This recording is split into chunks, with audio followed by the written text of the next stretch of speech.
финансовые средства.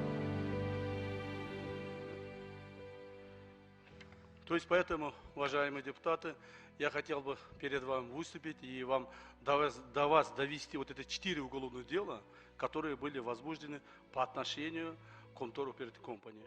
И здесь одно дело именно руководителям, по отношению к руководителю Comtor Operating Company, а 3 дела это должностные преступления тех людей, которые в то время занимали ответственные государственные посты.